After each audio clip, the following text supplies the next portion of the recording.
Ok, alors comment construire un business à succès? Je vais lui donner le playbook, je vais lui donner le process, je vais lui donner l'organisation et la méthode qu'il faut faire pour que vous puissiez obtenir de manière certaine, enfin construire de manière certaine un business à succès. Donc je vous tiens à le dire direct, cette vidéo va pas avoir de cut, ça va pas être un type de vidéo que vous avez, un type de vidéo que vous avez l'habitude de voir.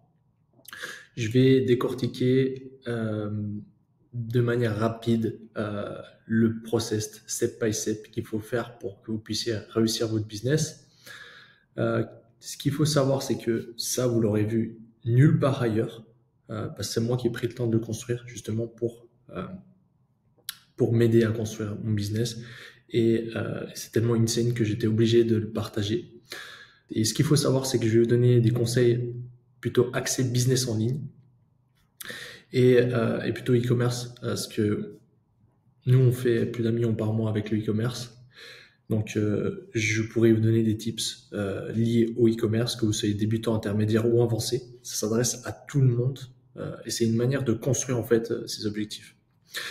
Donc, entrons dans le vif du sujet, on va essayer de faire vite et rapide. Donc, la première des choses, c'est comprendre en fait cette pyramide. Donc, cette pyramide, c'est quoi? C'est comment organiser, sur quoi mettre du focus, dans quel ordre. Tout ce qui est en bas est plus grand, c'est-à-dire que c'est le socle de la pyramide, c'est là qu'il faut mettre le plus gros focus avant de passer à l'étape au-dessus. Si vous brûlez les étapes, si vous construisez votre pyramide sans avoir un socle solide, ben ça va pas tenir et ça risque de pas atteindre votre objectif. Nous, ce qu'on veut, c'est construire une pyramide, une fusée qui puisse atteindre votre objectif, quel qu'il soit. Parce que là, peu importe votre objectif, il n'y a pas de limite. Il faut juste justement faire ce bon process pour atteindre votre objectif. Vous verrez par la suite comment. Donc, tout en bas de la pyramide, il y a la vision et la stratégie. Donc, la vision, c'est la chose la plus importante sur laquelle se concentrer avant d'entamer n'importe quelle étape. Avoir une vision claire, ça vous permettra de construire l'équipe, de construire vos process, de construire votre stratégie pour atteindre votre objectif. Donc, peu importe votre objectif, votre vision, elle est atteignable. Simplement, elle va demander des process, des choses à faire pour atteindre cette vision. Mais la première chose à faire, c'est de définir clairement cette vision, donc d'avoir une vision claire et inspirante. Et on va voir ça comment. Donc, première des choses, avoir une vision claire, inspirante, à court, moyen et long terme. Donc ça, c'est très important. Personnellement, moi, c'était mon erreur. J'avais pas une vision très claire en fait. J'avais une vision, mais pas très claire, liée à l'e-commerce. Et j'étais toujours sur du court terme. C'est-à-dire, j'étais toujours sur générer du cash durant le mois prochain. Et le problème, c'est qu'on est sur cette vision-là de générer du cash au mois prochain. On pense pas à moyen et long terme et on néglige et on fait pas des choses. On fait pas des choses qui vont nous permettre de construire des résultats en fait plus solides. Et par exemple, pour cette année, on avait l'objectif de faire 25 millions. On n'a pas réussi. On est à moitié de l'objectif. Mais on n'a pas réussi parce qu'on visait trop court terme. On voulait chaque mois faire plus que le mois précédent sans se concentrer sur le moyen et long terme. Et, euh, et du coup, après, on va en revenir après, mais on n'avait pas les équipes. On n'avait pas les équipes pour réaliser ces 25 millions. Capacité du CEO à améliorer. Et pareil, ça, on n'avait pas assez. Et on se concentrait que là-dessus. On n'était que réactif plutôt que d'être proactif. Puis quand vous êtes que réactif, ça c'est que sont la plupart des personnes, et ben vous n'arrivez pas à progresser, ben vous n'arrivez pas à aller loin. Vous pouvez faire des bons résultats, vous pouvez faire 500K, 1 million par mois en e-commerce, mais ça va être très dur de tenir et ça va être très dur de faire plus. Parce que pour faire plus, il faut travailler tout ça. Donc, pour revenir à la vision, à une vision court, moyen, long terme. 5 ans, ça je dirais par trimestre. Quarter, on va noter comme ça. Et moyen, 2 ans. Quarter, 2 ans, 5 ans. Ça va être très important de voir à long terme parce que si vous ne voyez pas à long terme, Si vous ne pensez pas à long terme, en fait, il y a des choses que vous n'allez pas mettre en place du tout et qui pourraient rapporter très gros, surtout en termes d'un exit, par exemple, si vous voulez revendre une marque e-commerce. Mais même si vous débutez, parce que si vous débutez et vous fixez, OK, sur 5 ans, je vais devenir millionnaire, eh ben, je vous garantis que vous allez y arriver. Mais le problème, c'est que la plupart des personnes se concentrent, OK, il faut que je sois millionnaire cette année ou, ou dans les 6 mois. Donc en fait, ça change tout de se fixer sur un objectif plus long terme. Et c'est ce qui permet de construire des bons résultats. On est moins pressé, mais on doit toujours faire des sprints, ça on en reviendra après. Mais donc ouais, court terme, moyen terme, long terme. Et ensuite, la stratégie pour y arriver. Donc vous allez construire une stratégie, même si elle n'est pas ultra précise, vous devez avoir un plan pour y arriver, ça c'est très important. Napoléon Hill en parle dans son bouquin. Et d'ailleurs, je vous l'invite à le lire, Les secrets pour devenir riche ou un truc du style. Je mettrai le livre. Donc, vous devez définir une stratégie pour y arriver et il y a des moyens, c'est des moyens très utiles. OKR, c'est un système d'organisation utilisé par Google pour atteindre des objectifs, pour définir les stratégies. En fait, vous avez votre vision ici, ça c'est un OKR. Vous avez votre compagnie, vous avez votre vision. Ensuite, vous allez venir fixer des objectifs. Et en fonction de ces objectifs, il y aura des key results. C'est-à-dire, OK, vous voulez faire, votre marque fait actuellement 100K par mois, vous voulez faire 10 millions l'année. Donc, quels sont les objectifs? Quels sont les objectifs? Ça serait de faire tant en organique, tant avec Meta. En sachant que si vous faites du e-commerce, vous pouvez très bien faire 10 millions qu'avec Meta. Nous, cette année, on a fait 10 millions, principalement, plus de 10 millions qu'avec Meta. Parce que Meta, c'est un gros levier pour atteindre énormément de résultats. Mais ça, on va le voir après, d'identifier les gros leviers pour atteindre beaucoup de résultats. Ça sera dans l'autre partie de la pyramide. Même si elle interfère directement dans cette partie-là. Parce que là, vous êtes dans une vision, vous êtes dans une stratégie. OK, bah, si vous savez que Meta, c'est important, bah, votre stratégie, c'est d'apprendre de Meta. Donc, vous, c'est fixé sur Meta. Donc, pour résumer, en OKR, c'est vous avez votre vision, objectif. Et par rapport à cette vision, vous allez venir définir des objectifs.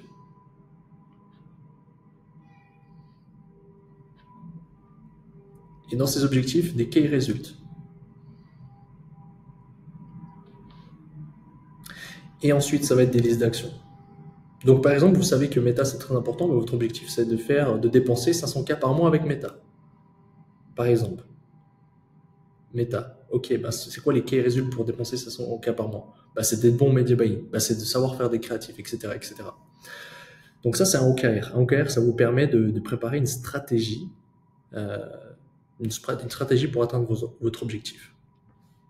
Et les KPI aussi, c'est important de définir quels sont les KPI en termes de chiffres, de métriques pour obtenir vos résultats. Donc, par exemple, 500K de dépenses, ça peut être un certain KPI. Donc là, la première partie, travaillez votre vision et une vision inspirante. Si vous avez une marque, comment vous voulez que votre marque soit, c'est quoi les objectifs, c'est quoi les valeurs, c'est quoi ce que vous voulez, c'est quoi votre identité de marque, etc. Et si vous êtes plutôt débutant, ben, qu'est-ce que vous voulez obtenir dans 5 ans, et par rapport à 5 ans, dans 2 ans, et par rapport à 2 ans, en quarter. Donc, si dans 5 ans, vous voulez être millionnaire, eh ben, ça va être de se focaliser sur un seul type de business. Un seul type de business qui marche, par exemple. Et en se focalisant sur un seul type de business, ben, il va falloir apprendre. Et apprendre, appliquer, faire exactement des stratégies qui rapportent le plus. Par exemple, Meta. Et par exemple, apprendre les créatives et le media buying. Ok, ben, si vous êtes débutant, moi, le meilleur conseil que je peux vous donner, c'est de passer beaucoup de temps sur la recherche produit, beaucoup de temps sur le media buying et les créatifs. Ben, si vous avez ces trois, ben, vous allez faire de l'argent. Par exemple. Mais pour apprendre ça, il va falloir passer beaucoup de temps à apprendre. Donc, par exemple, si vous êtes débutant, le meilleur conseil que je peux donner, c'est apprendre pour apprendre quelle stratégie mettre en place. Donc ça, c'est la vision. Je ne vais pas trop prendre de temps là-dessus. Il y a beaucoup de choses à dire. Le but, c'est d'avoir une vision claire pour ensuite définir les autres socles de la pyramide. Ensuite, on a les équipes. Donc les équipes, c'est ce qui va venir composer. C'est l'équipe qui va venir, qui va falloir construire pour atteindre votre objectif. Nous, la grosse erreur en fait cette année que j'ai remarqué qu'après coup, c'est qu'on voulait faire 25M, mais on n'avait pas l'équipe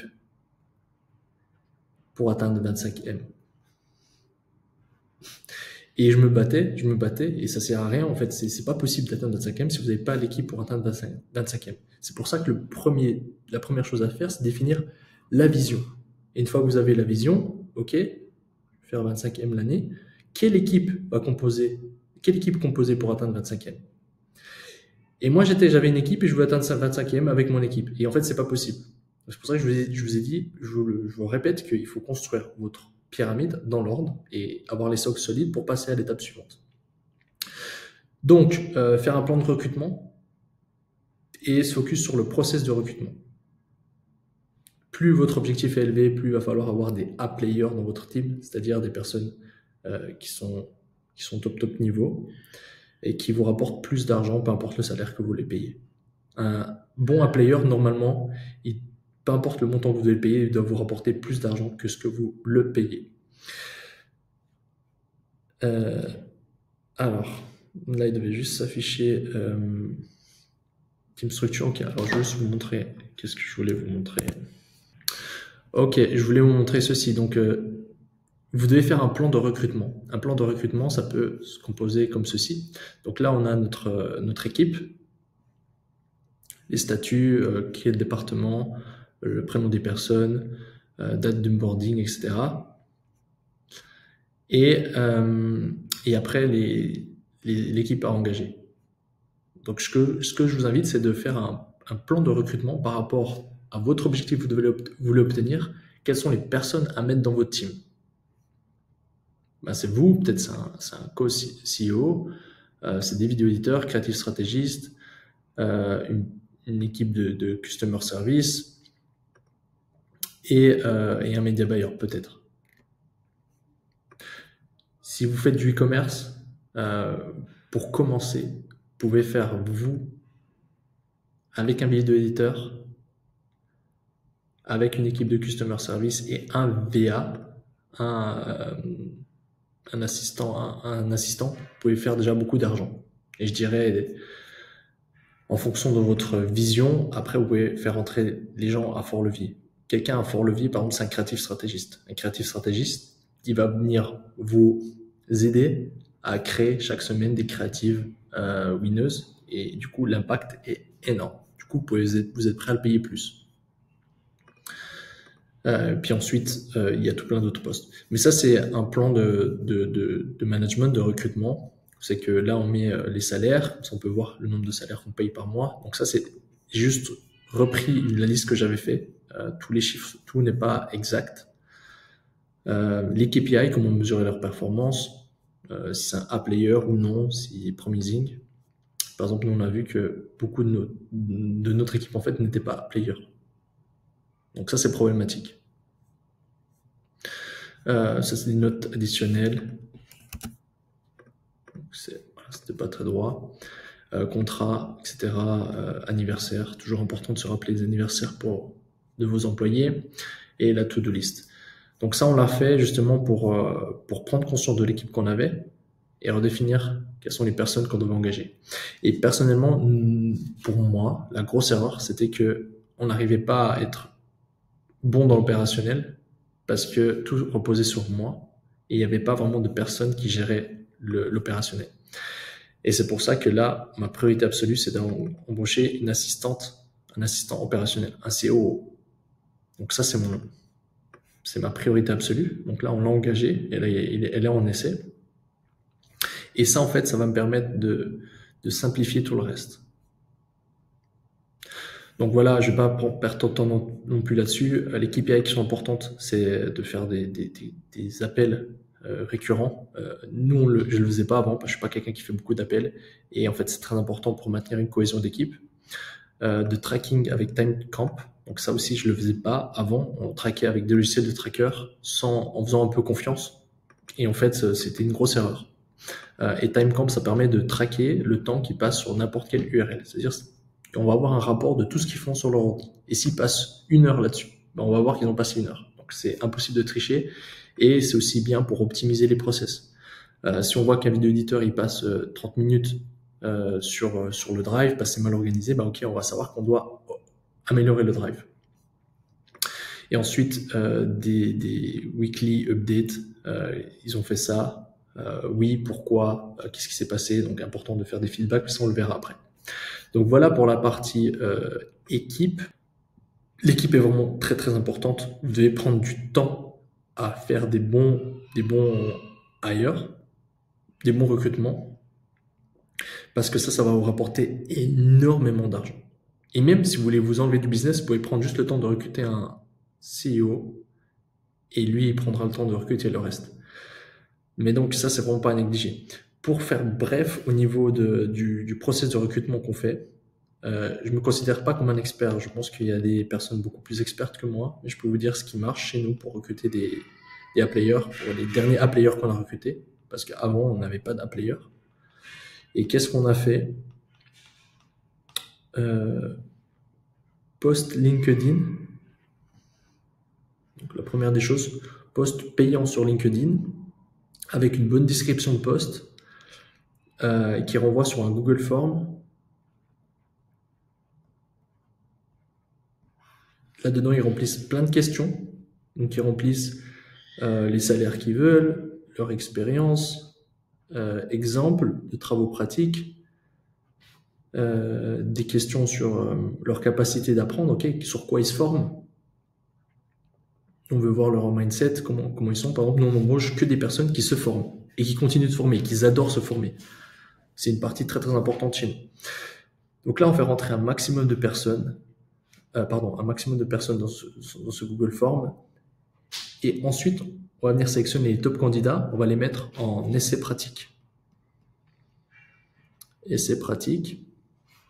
Là-dedans, on va voir en situation réelle qu'est-ce que les candidats font, parce que tout ça, ça peut être du bullshit. Là, vraiment, ici, vraiment, on va voir ce que valent les candidats, en combien de temps ils le font et la qualité qu'ils donnent.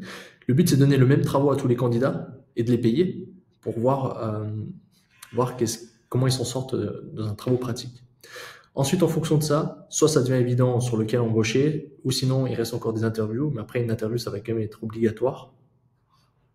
Parce que là aussi, on ne sait pas si c'est vraiment eux qui l'ont fait. C'est toujours bien de faire une interview pour, on va dire aussi, sentir la personne et l'avoir en appel, créer une connexion. Parce que même, ce qui peut arriver, c'est que là, vous avez un très bon candidat, boum boum, A-player, et là, vous avez un A-player, super candidat. Mais le problème, c'est que lui, il y a d'autres entreprises qui le veulent. Et si vous ne créez pas une connexion émotionnelle ici, avec lui, ben lui, il pourra aller ailleurs. Parce que ça ne va pas que dans un sens.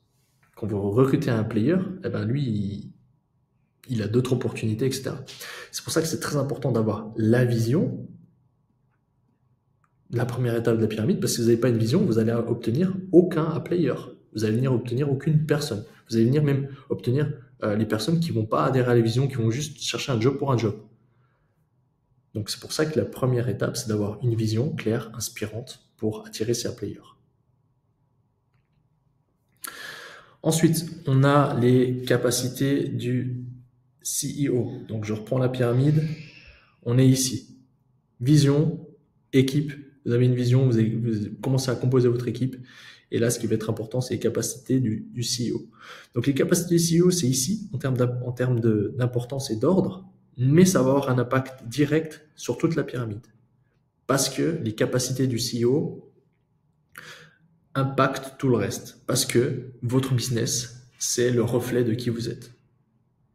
Donc, plus vous êtes avancé, plus vous apprenez des choses, plus votre business sera performant.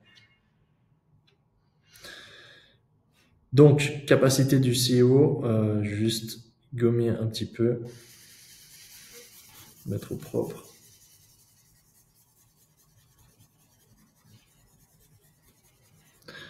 Ok.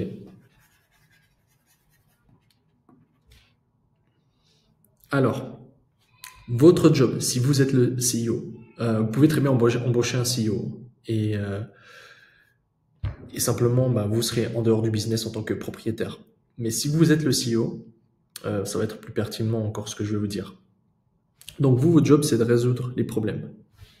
C'est le premier point. Résoudre les problèmes. Dès qu'il y a des problèmes, il faut les résoudre le plus vite possible.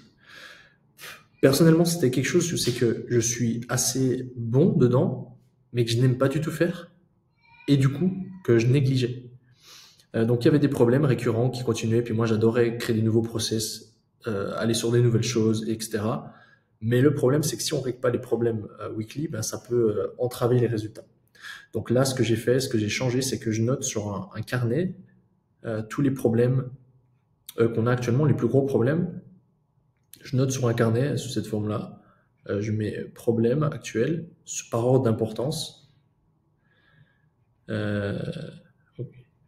Et ce que je fais, c'est que chaque semaine, je mets des deep work pour résoudre les problèmes. Comme ça, chaque semaine, on clean les problèmes. Et ça a un impact énorme. Vraiment, vraiment énorme.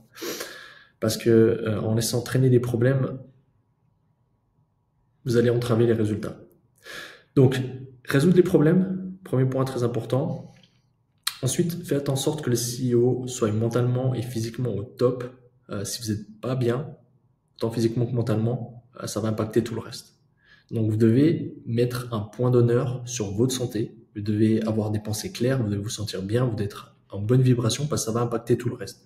Moi, je pensais que j'étais le seul quand j'étais pas bien fatigué, que mes résultats, que le business commençait à décroître. Et en fait, je suis pas le seul. J'ai discuté avec beaucoup d'amis et la plupart, s'ils passent une mauvaise passe, ça impacte tout leur business. Donc, il faut en être conscient, il faut vraiment faire en sorte de vous sentir bien. Donc, pour ça, la meilleure manière, c'est de faire des cycles de travail et de récupération. Qu'est-ce que c'est je vous dirais que ça va être game changer. C'est bête, mais ça va être game changer. On fonctionne en micro-pause, en micro-régénération. Ce qui veut dire que vous travaillez durant la journée et vous dormez la nuit pour récupérer. Ça est impossible de travailler pendant 100 heures de suite parce que vous avez besoin de sommeil, vous avez besoin de récupération. Donc ça, c'est en termes d'une journée. Vous travaillez et vous récupérez. Et au sein de la journée, ça se complique. Vous devez travailler pendant 1h30, 2 heures maximum, et ensuite récupérer. Parce que si vous ne faites pas, pareil, votre performance va chuter. Et vous, ce que vous voulez, c'est d'être toujours au top. Et ce qui va arriver, c'est que si vous ne faites pas de pause, vous allez même peut-être pendant un jour travailler comme un malade. Et après, à force, au fil des jours, vous serez plus motivé, vous n'arriverez plus à travailler. Donc, ce qu'il faut faire, c'est des micro-pauses. Donc, dans la journée, bien récupérer, faire des pauses, bien récupérer, et ensuite des macro-pauses. Et ça, là, on est sur un schéma que les gens ont de la peine à faire. C'est pareil que dans le sport. Là, pareil, les gens dans le sport ont de la peine à le faire. Les macro-pauses, c'est quoi? C'est de fonctionner en cycle. Donc, je vais reprendre l'exemple du sport. C'est plutôt macro-régénération. Vous ne pouvez pas progresser pendant... là, on a les semaines. On a la progression. Je vais noter comme ça. Il y a une écriture dégueulasse, mais bon, vous comprenez. C'est impossible de progresser continu comme ça. Ça, c'est le fantasme des gens, mais c'est pas possible. Quand on zoome, c'est comme au trading, comme n'importe quoi dans la vie, il y a toujours des hauts, des bas, des hauts, des bas. Ça, on est dans le micro, et puis ensuite ça monte, ça descend, ça monte. C'est plutôt comme ça. Et en fait, ce qu'il faut faire, c'est que tous les temps de temps, il va falloir mettre des périodes de décharge. Des périodes où c'est que vous allez pouvoir récupérer. Donc, si on zoome ici, c'est une période où c'est que vous allez venir dans le sport, vous entraîner moins, arrêter de progresser, parce que c'est dans cette période-là de recharge que vous allez venir pouvoir repartir. Et c'est ça qui fait le progrès. Et dans le business, c'est pareil. Moi, ce que je fais, c'est que je travaille pendant 5 voire 6 semaines intenses. Donc là, je travaille intense. Et au bout de 5-6 semaines, je mets une semaine de décharge. Où c'est que là, je me relâche, je travaille, mais à moins de régime. Le but, c'est de se régénérer. C'est d'avoir une surcompensation pour progresser. Et ça, je vous garantis, c'est quelque chose que peu de personnes font, que peut-être vous ne faites pas et qui est le plus gros frein au business. C'est ce qui fait que j'arrive à être ultra discipliné, à travailler 365 jours sur 365 et avoir toujours du progrès, autant dans le sport que dans ma vie perso, autant dans le sport que dans ma vie pro. C'est pas parce que je suis quelqu'un de plus motivé que les autres, c'est simplement parce que je fais en sorte de me sentir bien et d'être au top avec des pauses. Donc les pauses sont et les vacances, par exemple, sont les premières choses à setup dans votre calendrier. Donc pensez-y, c'est vraiment très très important. Ensuite, constamment revoir l'alignement par rapport à la vision. Donc constamment revoyez votre vision, revoyez votre stratégie. Si vous apprenez de nouvelles choses, il faut changer ça. Vous devez identifier de nouvelles opportunités. S'il y a une nouvelle opportunité, c'est qu'il faut mettre du focus, qu'il peut avoir un gros levier. Il faut le faire, il ne faut pas être bête. Par exemple, on a TikTok Shop qui arrive, donc je vous le dis, en ce moment même, en décembre 2024, TikTok Shop arrive en Europe. Il est ouvert en Espagne. Vous pouvez faire énormément d'argent avec TikTok Shop. Donc là, nous, par exemple, on met du gros focus dans TikTok Shop parce qu'on peut faire énormément d'argent facilement. C'est comme à l'époque du début des influenceurs. Donc si vous faites du commerce, je vous conseille de mettre du focus sur TikTok Shop, de vous former, de regarder ce qu'ils font aux US et de les répliquer en Espagne. Croyez-moi, c'est vraiment pas une opportunité à manquer. Ensuite, vous devez vous assurer que chaque socle de la pyramide fonctionne bien et vous devez améliorer les qualités de prise de décision. Donc là, j'ai mis un process, normalement il y avait un screen, je vais vous le montrer. Les prises de décision sont très très importantes. Plus vous êtes avancé dans le business, plus elles vont être importantes parce que plus vous avez une équipe, plus vous avez des choses. C'est qu'une simple décision peut avoir un big levier. Donc c'est pour ça qu'il faut avoir tout ceci optimisé. Il faut que vous soyez frais, vous ayez pensé frais pour prendre des bonnes décisions. Et pour prendre des bonnes décisions, je vais vous montrer le process.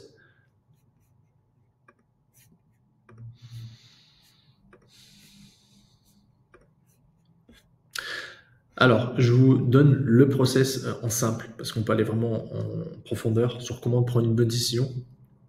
Première chose à faire, c'est clarifier le contexte. Ok, identifier ce que vous devez décider et fixer une deadline. Parce que si vous devez prendre une décision, mais vous ne fixez pas de deadline, vous ne savez même pas vraiment quelle décision c'est, ça ne va jamais définir. Vous devez lister les options. Ok, vous pensez que vous allez choisir entre A et B, mais en fait, il y a peut-être C, D et F, G à ajouter. Donc ça aussi, quand vous pensez que vous n'êtes que entre deux prises de décision possibles, ajoutez d'autres alternatives. Il y en a toujours. Pensez en dehors de la box. Recherchez des expériences précédentes. Ok, est-ce que quelqu'un a déjà dû prendre ces décisions? Si oui, analysez leurs résultats. C'est trop bête de partir que sur vous et votre chat GPT. Regardez sur les expériences des autres. C'est une des choses les plus importantes. Parce qu'il y a déjà des gens qui sont passés par cette situation, ils ont pris des décisions, ils ont fait des erreurs, ils ont changé, et puis ensuite, ils vont pouvoir vous donner leur rapport d'expérience. Donc, demandez un avis extérieur, pareil, ça se rejoint un peu là-dessus. Consultez un expert qui a déjà pris cette décision. Ensuite, vous allez analyser les scénarios.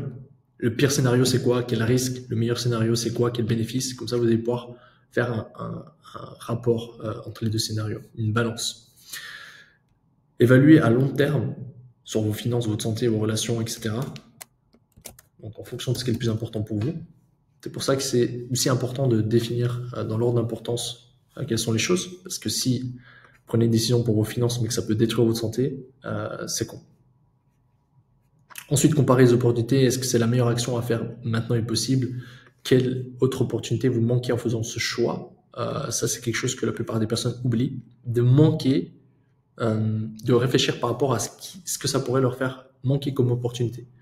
Des fois, on peut avoir la tête dans le guidon, prendre une décision par rapport à quelque chose, et on pense que c'est bon, ok, c'est bon, ça a plein de bénéfices, mais par contre, on remarque pas que ça nous fait manquer d'autres opportunités énormes. Par exemple, vous prenez une décision d'aller travailler dans la campagne parce que vous aurez un meilleur focus. Ok, vous ne savez pas quoi choisir entre un appartement, une maison, un studio en campagne. Pour finir, vous choisissez votre maison, donc vous faites tout le process de recrutement, de prise de décision, pardon. Vous demandez un avis à un ami qui a l'habité dans la campagne. Ok, c'est une bonne décision, il y a peu de risques, plein de bénéfices, vous sentez l'air frais, vous allez pouvoir mieux réfléchir, etc. Sur votre santé, ça va bien, sur votre finance, ça va bien, sur votre relation avec votre famille qui vient habiter avec vous, ben, elles vont prendre l'air, s'amuser avec les animaux et tout, ça va être cool.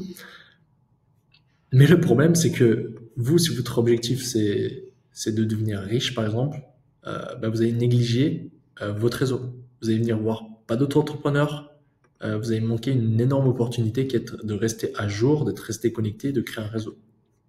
Donc ça, c'est un exemple. Ensuite, vous allez simuler une décision. Donc, si vous devez parier entre plusieurs décisions, quel pari vous mettrez sur une décision? Là, vous allez être plus rationnel.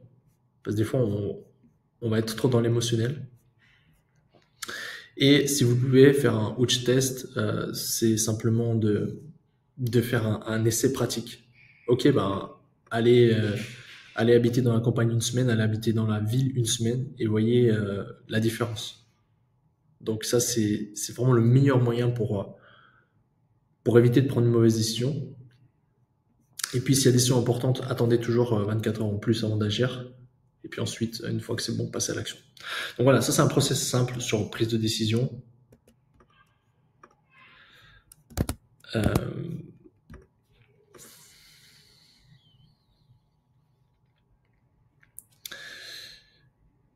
Et ensuite, je voulais parler du tracking sheet aussi. Donc là, on va juste vous montrer à quoi ressemble le tracking sheet. Donc le tracking sheet, c'est quoi? C'est un outil de tracking. Donc avant, j'utilisais un autre. Là, on le fait en commun. Et c'est très bien de le faire en commun. Je vous invite à le faire en commun si vous avez des amis entrepreneurs ou des amis qui veulent juste être performants. Eh ben, faites un tracking sheet au commun. Ayez accès au tracking l'un des autres. Et comme ça, vous allez pouvoir obtenir vos résultats beaucoup plus facilement. Parce qu'on n'a pas envie d'avoir ici et d'être à 20% que les autres le voient, ils vont nous rappeler. Donc simplement un tracking sheet, pour ceux qui ne savent pas, c'est quoi? Moi je l'utilise de manière très simpliste. Donc je mets mon niveau d'énergie, je mets mon sleep score que je mesure ici avec ma Oura Ring. Ça me permet simplement d'analyser, ok, quand je me sens bien, est-ce un lien avec mon sommeil? Quand ici il y a des zéros, est-ce un lien avec mon sommeil, etc. Et la réponse, j'ai déjà vu que oui. Si mon sommeil est dans le orange ou rouge, ça impacte tout le reste. J'arrive moins bien à prendre des bonnes décisions, j'arrive moins bien à être en forme. Donc ça, c'est la chose la plus importante. Parce que, comme je l'ai dit avant, si vous optimisez pas votre santé physique et mentale, ça va impacter tout le reste. Donc ça, ici, ce tracking sheet, c'est une des choses les plus importantes pour réussir dans le business. Ensuite, réveil à 7 heures maximum, morning routine, learning, 15 minutes minimum, mais je fais beaucoup plus. C'est juste que je mets un temps dédié au learning chaque matin. Actuellement, c'est que dans l'e-commerce, que dans le marketing, par exemple. Et j'ai des périodes où c'est que je change de type de formation. Et après, dans les trajets, dans les voitures, le soir encore, il y a d'autres learning. Mais dans le matin, ça, je rajoute juste un créneau en plus de d'habitude. Tracking, c'est suivre mon tracking. Deep work, c'est des sessions de deep work, 2 heures en total deep work, ultra concentré. Deep work 2, deep work 3, donc 3 sessions de deep work dans la journée. Le matin, on est sur de 2 heures. Ensuite, on est sur 1h30, 1h30. J'arrive pas à faire 3 fois de 2 heures pour l'instant. Dopamine clean, donc pas de réseaux sociaux, pas de messages pour être ultra focus, ultra concentré. Vraie pause, ultra important. Donc je les mets ici dans la journée, vraie pause. Et ensuite je mets des périodes de décharge. Là par exemple, moi période de décharge. Parce que j'arrive au bout de mes 6 semaines. Débriefing feedback, pardon. Donc chaque jour je prends 5 minutes pour juste penser à la journée, qu'est-ce qui s'est passé dans la journée. Et ça, je vous garantis, c'est game changer. Parce qu'on prend juste de la hauteur et on ajuste au jour le jour ce qui va pas ou ce qui devrait être changé. Et ça permet d'éviter de continuer pendant des années et des années et des années les mêmes choses. Ce qui arrive à beaucoup de personnes. Manger bien, ça c'est quelque chose que je fais depuis longtemps, qui est quasiment bon tous les jours. Après, bien sûr, j'ai des écarts, hein, mais dans l'ensemble, c'est manger bien. Préparer la to-do list du lendemain avec précision. Donc, ce que je fais, moi, c'est que je prépare tous les dimanches, en fonction de ma vision, en fonction de mon carrière, euh, les choses à faire dans la semaine. Et chaque jour, je revois juste ma to-do list, je ordre s'il y a des choses importantes, urgentes qui sont arrivées, etc. Et le soir, une routine le soir aussi. Les gens font que le matin, ils oublient le soir, mais le but c'est de bien dormir. Et, le but c'est de bien dormir, et pour ça, il faut faire aussi une routine. Et 5 minutes de visualisation en theta, ça aussi j'ai remarqué que quand je le faisais, je dormais mieux. Donc voilà, un tracking c'est très important. Il faut tout traquer dans votre vie. Plus vous traquez, plus vous allez pouvoir vous améliorer.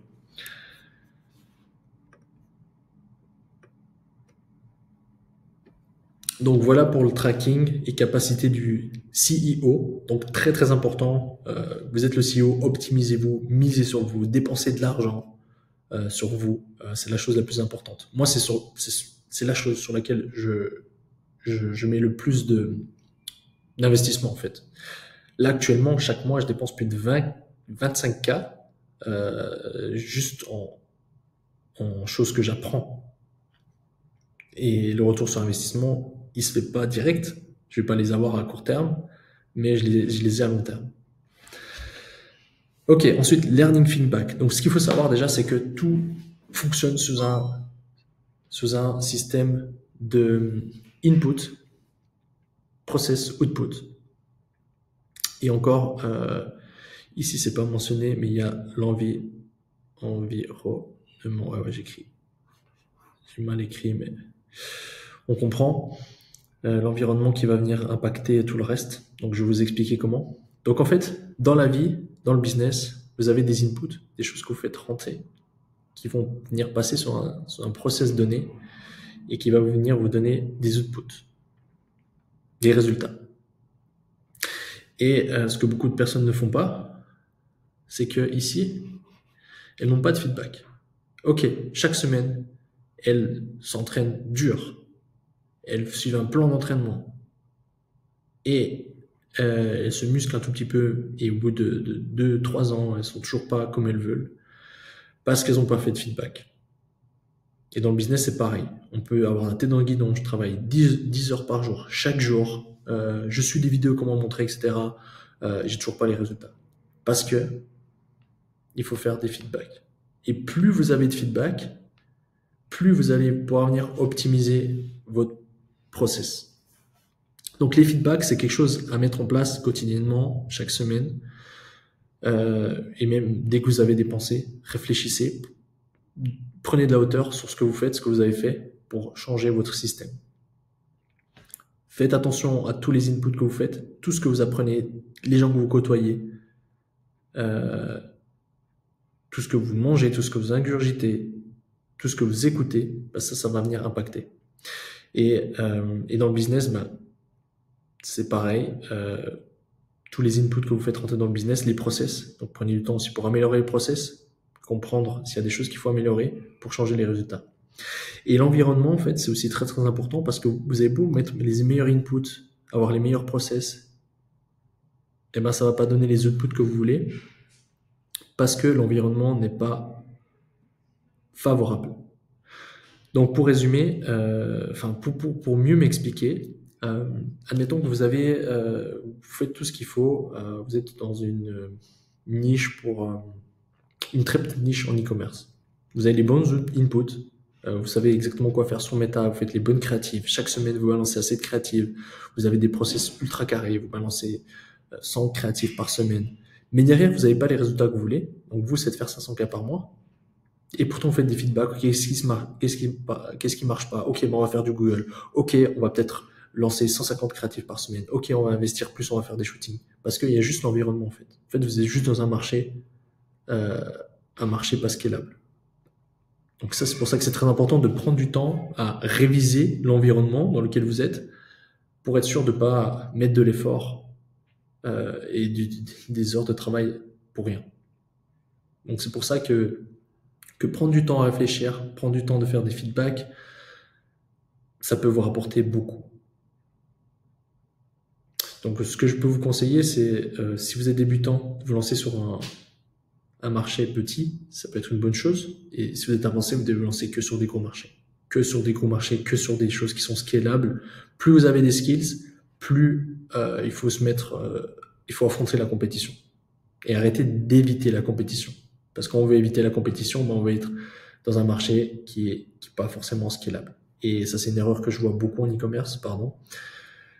Les gens veulent être dans des marchés inexploitables, dans des nouveaux produits pas connus, et le risque d'échec est très très gros euh, parce que simplement il y a peu de concurrence. Et ceux que je connais qui font le plus d'argent, ils se mettent simplement sur un marché des cheveux, marché de la santé, qui est très très compétitif, mais simplement avec leurs skills, ils vont venir se faire une part dans le marché. Et mieux vaut manger 10% d'un marché qui pèse des milliards que manger 0,1% d'un marché 1 million, c'est que vous êtes le numéro 1. Donc, learning quotidien, vous devez apprendre. Donc, en tant que CEO, vous devez constamment apprendre. Tout le temps apprendre, et votre équipe doit apprendre aussi. Donc, personnellement, nous, ce qu'on donne, c'est des formations à nos équipes. Et moi, j'interviens encore un peu dans tous les process pour améliorer les process en fonction de ce que j'apprends. Donc, en fait, tout ce que j'apprends, c'est un gros levier parce qu'il suffit que j'apprenne un truc qui peut me faire gagner beaucoup. Donc, c'est pour ça qu'il faut toujours apprendre. Votre équipe, pareil. Et feedback loop constant. C'est pour ça que je fais chaque jour un feedback loop. Et on fait aussi des feedbacks avec les équipes pour ajuster les choses, voire changer l'environnement. Et ensuite, tout traquer par KPI. On a de la chance, c'est de pouvoir analyser toutes les KPI d'un business. Donc on peut vite voir qu'est-ce qui ne va pas de manière factuelle. Donc, par exemple, si vous faites du Facebook Ads, je vous invite à chaque jour traquer toutes les KPI, toutes les métriques du funnel. Donc les impressions, le spend, hook rate, donc la capacité de votre hook, thumbs up la capacité de la première seconde à captiver l'attention, hold rate, votre capacité à tenir l'attention, les stats durant la vidéo, le CTR, etc. Votre coût par achat, votre ROS, vos CPM, etc. Comme ça, quand il y a des mauvais jours, vous allez vite voir qu'il y a des métriques en rouge. Ok, on voit que là, dans les mauvais jours, on a le hook rate qui commence à descendre, constamment. Et ça impacte ensuite notre CTR. Ou on a juste le CPM qui monte. Puis là, même avec les mêmes métriques, on n'est plus rentable. Et c'est qu'en analysant les métriques qu'on peut le voir. Donc ça, très important. Analyser aussi, traquer par les KPI. Et ensuite, on a tout le haut de la pyramide, c'est l'exécution et performance. Donc, je vais juste supprimer, faire un peu de place. Donc ensuite, on a le haut de la pyramide, c'est exécution et performance. Bien sûr, c'est une part très importante, mais une fois que tout le reste est en place. Mon erreur, moi, c'était d'être focus que là-dessus. Et du coup, comme il n'y a pas un socle, une pyramide solide, ça sert à rien. Donc, une fois que vous avez tout le reste qui est bien setup, vous avez toute votre pyramide qui est solide, il va falloir faire des A/B tests constants. N'importe quoi dans le business, il va falloir A/B tester. Vous avez des emails en place, un flow d'emails en place, A/B tester chaque semaine. C'est ce qui va vous faire progresser. Pareil pour le taux de conversion, le revenu par visiteur sur votre site. Chaque étape de votre funnel doit être A/B testé. Vos créatifs doivent être A/B testés. Vos standards de créatifs doivent être A/B testés. Qu'est-ce que ça veut dire? C'est-à-dire, à place de simplement A/B tester une créative contre une autre créative, ce que vous allez faire, c'est venir comprendre les standards. Par exemple, je m'explique. Je pense que c'est pas très clair. Nous, on a remarqué que nos meilleurs creative winners n'avaient pas de texte. On a remarqué ça. On est venu à remarquer que nos meilleurs creative winners n'avaient pas de texte. Ce qu'on a fait, c'est on est venu A/B tester des nouveaux tests, tous des nouveaux tests. Donc, je ne sais pas combien on avait fait, je ne me rappelle plus, 50 nouveaux tests avec texte et sans texte. Et on avait bien confirmé que ça marche mieux sans texte. que l'algorithme met en avant pour moins cher sans texte. Du coup, on a changé nos standards. Et ça, par exemple, cet A/B test-là, ça nous a rapporté énormément d'argent. Donc, A/B tester constamment n'importe qui, n'importe quoi, c'est très important. Ensuite, l'exécution rapide, ça, c'est un des points les plus importants. C'est le facteur commun que je retrouve chez tous les e-commerçants à succès qui font plus de 100 M, c'est qu'ils sont ultra rapides. Ils n'ont pas le temps. Ils vont vite, leur équipe va vite et ils font des sprints. Ceux qui disent que le business, c'est pas un sprint, c'est un marathon, qu'ils aillent se faire foutre parce que ils n'ont pas compris quelque chose, c'est que le business, c'est des enchaînements de sprints.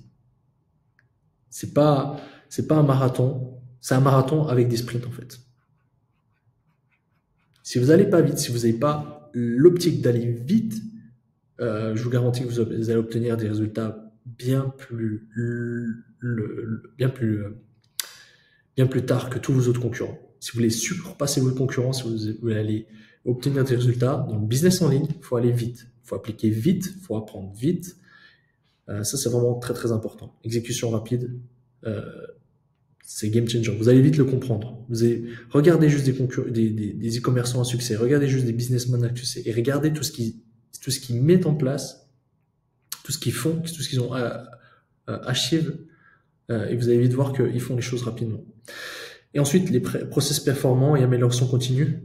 Les process sont importants. Toujours améliorer vos process. Constamment. Améliorer continue. Et ça, on reprend à ce learning et feedback. Et adapter au marché aussi. Le marché change et il faut s'adapter. Donc en fait, ça, ce que je vous ai montré, cette pyramide, c'est immuable. C'est adapté au business en ligne, mais c'est immuable parce que peu importe ce qui se passe, si vous faites ça, vous allez construire un business à succès. Donc voilà, j'espère que cette vidéo vous a plu. Vidéo un peu différente, moins de dopamine, on va en profondeur, on partage de la pure value ici. Je vous garantis ce que vous avez appris aujourd'hui est 100 fois plus valuable que tout ce que vous pouvez retrouver dans n'importe quel type de formation. Donc si vous a plu, faites-le moi savoir. Comme d'habitude, je vous demande pas de mettre j'aime ni de commenter. C'était Mathéo. Allez, ciao ciao.